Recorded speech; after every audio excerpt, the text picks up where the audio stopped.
दोस्तों, मेरा नाम राशिद ज़हीर है और आप देख रहे हैं मेरा न्यूज़ चैनल जिसका नाम है राशिद ज़हीर ऑफिशियल 2। आपसे गुजारिश है कि चैनल को बराए करम सब्सक्राइब ज़रूर कर लें और अपने अपने ग्रुप में ज़रूर डाल लें। फेसबुक पर यदि आप देखते हैं तो आप यूट्यूब पर जाइए, @ लिखिए, राशिद ज़हीर ऑफिशियल 2 लिखें, चैनल मिल जाएगा। आपको अलावा पूरी दुनिया की नज़र इस बात पर है कि गज़ा में क्या सीज़ फायर होने जा रहा है, और मैं भी 3-4 दिन से आपको यही खबरें बता रहा हूँ कि शायद इतना नज़दीक पहले कभी नहीं पहुंचा ये मुआहदा कि जब पैलेस्टीनियन फ़लस्तीन स्टेट का एक ऐलान होने जा रहा है। लेकिन ताज़ा खबर दोस्तों ये है, कल परसों के तो अखबार ये कह रहे थे कि आज और कल में शायद ये संभव है। उसका जो डरमर अधिकारी है वो अमेरिका में है, लेकिन 7 जुलाई से पहले ट्रंप ने कहा कि शायद ये संभव है और नेतन्याहू को बुलाया गया है। अब बात यह है कि क्या नेतन्याहू वहाँ आकर के खुद ऐलान कर देगा फ़लस्तीन स्टेट की? ऐसा उम्मीद लगती नहीं है। जिस काम के लिए बरसों लगा दिए एक जमात ने, उस जमात को आप जानते हैं, वो इतनी आसानी से फ़लस्तीन स्टेट, चाहे वो बहुत छोटी सी ही क्यों ना हो, उसके बारे में संभव नहीं है। लेकिन टाइम्स ऑफ इसराइल और दुनिया के बड़े बड़े अखबार इस बात पर बड़े बज़िद हैं, और मैं बताऊंगा कि पूरी तरह से दृढ़ हैं ट्रंप साहब इस बात को लेके कि वो नेतन्याहू को इस बात को मना लेंगे। ट्रंप ऐसा क्यों कर सकते हैं और नेतन्याहू ऐसा क्यों नहीं करेंगे, इसके बारे में थोड़ी सी आपसे बात करने के लिए हाजिर हुआ। इस बीच मैं आपको बता दूं, 100-150 के बीच में लोगों को कल गज़ा के अंदर मार दिया गया। 7 तारीख जैसे उसने कहा, तो मैं खबर पढ़ते समय सोच रहा था कि 7 तारीख तो ये 56,500-600 से ज़्यादा जो लोग वहाँ मर चुके हैं, पता नहीं कितना आंकड़ा पहुँच जाएगा, क्योंकि खान यूनिस को उन्होंने तबाह बर्बाद कर रख दिया है। और वो जो आंकड़े हैं वो रोज़ाना बढ़ते जा रहे हैं, और वो फ़लस्तीन के गज़ा के अंदर मालूम नहीं ऐसा कौन सा उसका प्लान है कि वो इन मौतों के सिलसिलों को बढ़ाता जा रहा है। दोस्तों, बात यह है कि ट्रंप जो इस काम को कर रहे हैं, मैं आपको बताऊं, एक मैंने आपको बताया था कि अभी नाम आएगा, अभी पढ़कर बताऊंगा आपको। वो जो बैंड चलाता अमेरिका का, उसने जो वो नारा दिया डेथ इसराइल, वो पूरी दुनिया में चल रहा है। अर्जेंटीना, ऑस्ट्रेलिया, इंग्लैंड, मतलब बहुत सारे इलाकों के अंदर वो एक ऐसा चल चुका है कि अमेरिका को उसका वीज़ा भी रिवोक करना पड़ रहा है। बात यह है कि पूरी दुनिया में के अलावा अमेरिका के अंदर जहां ट्रंप के राष्ट्रपति हैं, उनके सामने दिक्कत ये आ गई कि लोकल के लोगों का ख्याल फ़लस्तीन के पक्ष में, और कल मैंने आपको खबर बताई थी कि एक सर्वे के अनुसार हमास के पक्ष में वहाँ का यूथ 50% से ज़्यादा चला गया। पूरी दुनिया में ये नो डाउट इतनी बड़ी कुर्बानियाँ हैं कि इसको तारीख़ें याद रखेंगी जो गज़ा के अंदर मुसलमान दे रहे हैं। लेकिन ये भी मैं आपको बता दूँ, पूरी दुनिया का जो लोकल के लोग हैं, जो आम जन हैं, उनका ख्याल ऐसा बन गया है फ़लस्तीन को लेकर के, और वो इजराइल को वाकई एक बहुत बुरा विलन की तरह देखने लगे हैं। इस बात को लेकर के जो सोशल मीडिया पर मैं बात देख रहा हूँ और दुनिया के अखबारात बता रहे हैं कि अमेरिका के अंदर अगर ट्रंप ने काम नहीं किया तो उसकी जो एक स्वीकार्यता है, जो रोज़ाना कम होती जा रही है, वो और ज़्यादा कम हो जाएगी, क्योंकि वहाँ के लोग गज़ा के बारे में, फ़लस्तीन के जुल्म सितम के बारे में इतने ज़्यादा अवेयर हैं और सड़कों पर भी आ रहे हैं। तो ऐसे समय में उसको ये काम करना ही पड़ेगा। ये बात दीगर है कि ट्रंप साहब की पार्टी को क्रिश्चियन से निकले हुए एक पंथ है जो यहूदी जमात से है, वो उसको पसंद, वो उनको जो है वोट देते हैं, उनके बारे में वो बात कर सकते हैं। लेकिन जो ओवरऑल पूरे अमेरिका और पूरी दुनिया के अंदर जो माहौल बन चुका है इसराइल के बारे में कि वो बहुत बड़ा जेनोसाइड वहाँ कर रहा है और दुनिया के बड़े बड़े अदारे फेल हो चुके हैं, तो ऐसे में लोगों ने कमान संभाल ली। ये बात अलग है कि भारत और पाकिस्तान और बांग्लादेश यहाँ के लोग सड़कों पर नहीं हैं, वो बात अलग है, लेकिन इंसाफ पसंद लोग, अंग्रेज़ लोग सड़कों पे उतरे हुए, तो ये तो उनकी मजबूरी है। अब मैं दूसरी बात बताता हूँ ट्रंप, उसकी नेतन्याहू को 7 तारीख तक के बारे में कहा ट्रंप साहब ने कि ये फैसला हो जाएगा, सीज़ फायर हो जाएगी। अब वहाँ जाकर के ये जो नेतन्याहू को बुला करके उससे ऐलान कराते हैं, उस पर उसकी तारीफ भी करते हैं, बाज़ मरतबा ऐसा भी होता है। तो ये तमाम ये वो है कि वो आदमी उस प्लान को कैसे ख़त्म कर दे जो उसके आबाओ अजदाद ने देखा है। ये भी एक अजीब व गरीब बात है, लगता नहीं है, लेकिन फिर भी जिस तरह से ट्रंप अड़ गए हैं उससे लगता यही है कि कुछ ना कुछ बात बन जाएगी। मैं आपको कुछ खबरें बता देता हूँ, कुछ खबरें अलग अलग भी हैं, लेकिन जो इंपॉर्टेंट खबरें वो मैं आपको दिखा देता हूँ। टाइम्स ऑफ इसराइल की खबर है, इसके अंदर टाइम्स ऑफ इसराइल ने छापा कि ट्रंप ने कहा कि he will be very firm with Netanyahu on ending war in Gaza. मतलब वो बहुत दृढ़ हैं इस बात को लेकर नेतन्याहू के ऊपर कि वो एंडिंग द वॉर, गाजा के अंदर वॉर को ख़त्म करना चाहते हैं।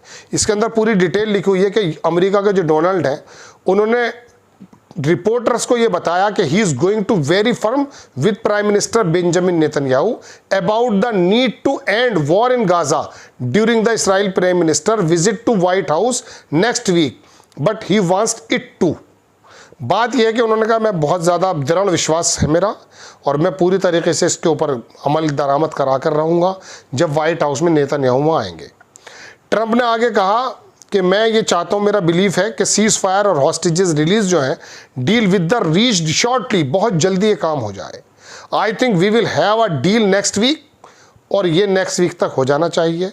उसने आगे कहा लास्ट वीक ही predict that a deal would be reached this week. उसने कहा पिछले हफ्ते मैंने कहा था इस हफ्ते ये हो जाएगा, लेकिन नहीं हो पाया है। ट्रंप ने आगे कहा कि नेतन्याहू का जो विजिट है सेट फॉर मंडे, ये मंडे को सेट हुआ, will be celebration for the US and Israeli strikes on Iran during 12-day conflict which ended last week.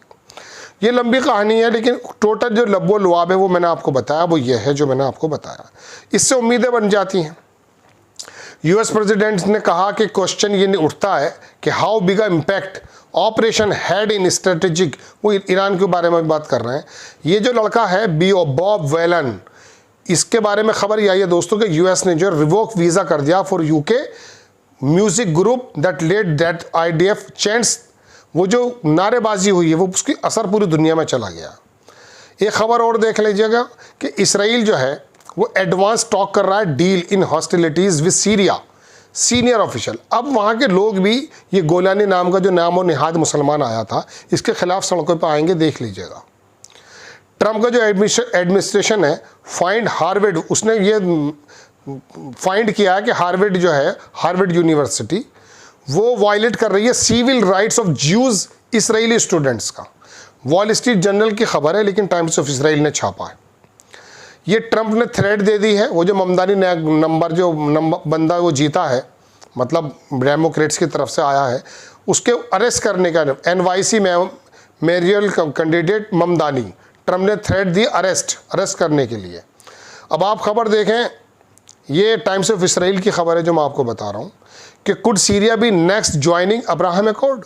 क्या सीरिया अगला बंदा हो सकता है कि वो अब्राहम अकॉर्ड को यानी कि तस्लीम कर ले इसराइल को? ये टाइम्स ऑफ इसराइल की खबर है, वो कर भी लेगा। ट्रंप का जो एडमिनिस्ट्रेशन है वो तो मैं आपको बता ही चुका हूँ। ये खबर देखेंगे आप, ये अजरबैजान और रशिया के अंदर भी है। इसकी डिटेल में खबर मैं आपको कल बताऊंगा, यानी कि आज दोबारा जो एपिसोड बनाऊंगा उसमें मैं गाज़ा के अंदर जो जुल्म सितम है और जो अजरबैजान और रशिया और इन तमाम चीज़ों को लेकर चल रहे हैं, और रशिया का जो ईरान को लेकर जो स्टैंस आया वो मैं आपको दूसरे एपिसोड में बताऊँगा। फिलहाल तो मैं आपको सिर्फ इस डील के मद्देनज़र बात बताने आया हूँ। ट्रंप ने कहा कि the man this is the leading Syria was the head of the some tough organisation, he is a pretty tough, he is a good guy. ये जो बंदा जोलानी जो है, इसके बारे में ट्रंप साहब कह रहे हैं कि बड़ा प्यारा बंदा है। किसी ज़माने में ऑर्गेनाइजेशन IS एंड अल-कायदा, क्या कह सकते हैं। रशिया के जो प्रेसिडेंट हैं उनकी फ्रांस वाले से बात हुई है, उसको छोड़ दीजिए। एलन मस्क, ये भी मैं बताना चाहता हूँ कि अमेरिका के अंदर एक निज़ाम इस प्रकार का हो चुका है कि एलन मस्क ने ये कह दिया कि जो भी सपोर्ट करेगा ट्रंप के उस बिल को जो लाना वो चाह रहे हैं, कई ट्रिलियन का बिल है, वो बिग ब्यूटी बिल बता रहे हैं उसको, उस कैंडिडेट के खिलाफ अगले साल जब भी वो इलेक्शन हो गया मैं उसके खिलाफ नजर आऊँगा। पार्टी की बात भी आ गई है। इधर ट्रंप साहब ने उसे धमकी भी दे दी कि साउथ अफ्रीका भिजवा दिया जाएगा, तो इसकी कंपनी के ऊपर जो सब्सिडाइज मिल रहा है वो ख़त्म हो जाएगा। आपस में ये भी लग रहा, Elon Musk threaten Trump and congressman who would support him, I will take you down if it is last thing I do in this world। ये इसका कहना है एलन मस्क का कि जो सपोर्ट करेगा उसको जो है हटाने का कोशिश की जाएगी। ट्रंप ने कहा कि एलन मस्क जो है would probably have close up the shop, उसकी दुकान बंद होने वाली है और रिटर्न जाने वाला साउथ अफ्रीका में without US government subsidise for his business, और उसको कोई बिजनेस में सब्सिडाइज नहीं हो पाएगा। Chinese brand will then have total control EV markets. इनकी आपस में लड़ाई चल रही है। ये सीनेट से पास हो चुका है ट्रंप का जो 3.3 ट्रिलियन का टैक्स पैकेज है। अब ये शायद कल 4 तारीख में ही आएगा उसके वहाँ पर तो वो जीत चुके हैं 51 और 50 वोटों से अपने डेमोक्रेट्स के अंदर ड्रामेटिक अंदाज में वो पैकेज पास हो गया है, लेकिन अब ये पूरी की पूरी इनकी उसमें आएगा कांग्रेस में, तब जा कर के देखा जाएगा कि क्या बनता है। ये इसराइल की तरफ से खबर भी है कि वहाँ पर जो हुतीज़ हैं यमन की तरफ से, उनसे कुछ मिसाइल्स वगैरह मारे गए हैं जिसको इंटरसेप्ट कर लिया गया है। ये खबर अल-मयादीन का एक बड़ा इदारा है उसका लेबनान का, इसमें लिखा कि I think we will have a deal Gaza ceasefire next week. US president Donald Trump ने सिग्नल किया कि growing optimism over a potential ceasefire and captive deal in Gaza, stating I think we will have a deal next week. Trump ने आगे कहा कि उसका plan ये है कि very firm with the Netanyahu. ये बात मैं आपको बता ही चुका हूँ कि वो नेतन्याहू पर बहुत दृढ़ तरीके से इस बात को, मोसाद के 50 एजेंट जो हैं वहाँ पकड़े गए। ईरान की जगह है सिस्तान एंड बलूचिस्तान के अंदर, पिछले 2 हफ्तों के अंदर अल-मयादीन की खबर है। IRGC ने अनाउंस किया कि 50 मोसाद के एजेंट हैं वो सिस्तान एरिया में, उस एरिया के अंदर मौजूद थे और अपना काम कर रहे थे। US का जो स्टेट डिपार्टमेंट है उसने रिवोक कर लिया वीज़ा, वो जो मैं आपको बता रहा था एक बंदा था। ट्रंप ने कॉल किया इसको छोड़ दीजिए। ये खबरें टोटल वही हैं। फिलहाल दोस्तों मुझे आपको सिर्फ ये बताना था कि 7 जुलाई का वो टाइम दे दिया गया है, लेकिन जिस प्रकार से ट्रंप की सराउंडिंग्स हैं उससे महसूस ही हो रहा है कि वो किसी प्रकार से नेतन्याहू को जकड़ देंगे। बुलाया गया है, बात होगी, शायद ऐलान भी हो जाए। और मैंने आपको ये भी बताया था कि वेस्ट बैंक में कुछ तैयारियां भी चल रही हैं। एलन मस्क और वहाँ का जो माहौल है उसने ट्रंप को किसी प्रकार से मजबूर कर दिया है कि उसकी जो स्वीकार्यता है वो तभी बढ़ पाएगी जब वो उस काम को करेगा। बाकी नेतन्याहू 7 तारीख में क्या करता है, 6 तारीख में क्या करता है, जाके वो आने वाला वक्त बताएगा, चूँकि उनकी भी पूरी की पूरी एक धार्मिक लड़ाई है, वो भी लड़ाई कुछ और ही लड़ रहे हैं।